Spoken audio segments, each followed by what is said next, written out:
नाज़रीन, ये मौजू हर लिहाज से खौफनाक है और साइंसदानों ने खतरे की घंटी बजा दी है।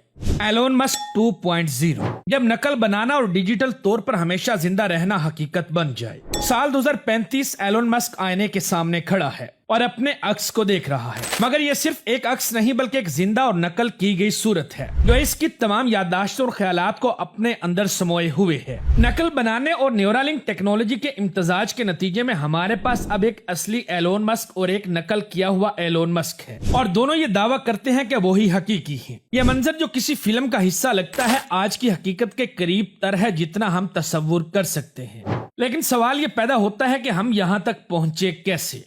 भीड़ डोली से लेकर इंसानों की नकल बनाने तक। 1996 में भीड़ डोली नकल बनाने का दरवाजा खोलती है।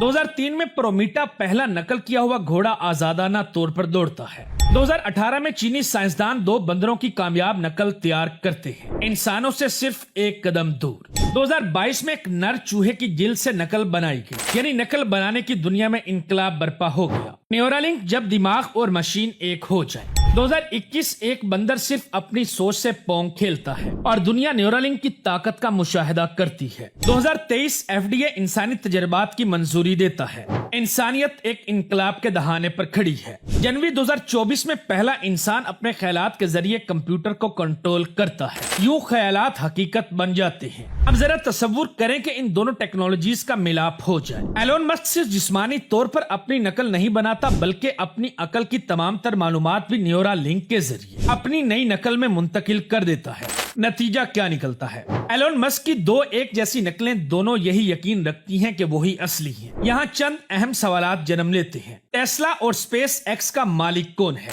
असली नकल या बनाई गई नकल? क्या दोनों को मस्क की बीवी और बच्चों के साथ रहने का हक है? अगर इनमें से कोई जुर्म करे तो क्या दूसरे को सजा दी जाएगी? अगर असल एलोन मस्क मर जाए तो क्या नकल उसकी जिंदगी को ऐसे जारी रखेगा जैसे कुछ हुआ ही नहीं? इसके समाजी असरात हैरत अंगेज हैं। सुपर इंसानों की एक नई तबका जो नकल के जरिए तैयार की गई और टेक्नोलॉजी से लेस हो तो मौत का तस्वुर चैलेंज हो जाता है। क्या हमेशा की जिंदगी का ख्वाब अब सिर्फ अमीरों के लिए एक इंतखाब बन जाएगा? ऐसे दुनिया में आप होने का क्या मतलब है जहां हर जगह यकसा नकलें मौजूद हो? इसके इखलाकी और कानूनी चैलेंजेस बहुत बड़े हैं। इस दौर में ख्यालात की राजदारी की हिफाजत कैसे की जाए जब दिमाग को पढ़ा जा सके? क्या ये तरक्की अमीरों और गरीबों के दरमियान नाकाबिले वापसी फर्क पैदा करेगी? नकल बनाने की दुनिया में मलकियत और जिम्मेदारी के मसाइल को कानूनी निजाम कैसे हल करेगा? हम एक नए दौर के किनारे पर खड़े हैं जो इंसान होने के मतलब को नए सिरे से बयान कर सकता है। वो टेक्नोलॉजी जो हमें हमेशा की जिंदगी दे सकती है, वही हमारे मुआशरती ढांचे और खुद के समझने के तरीका कार को भी पारा पारा करने की सलाहियत रखती है।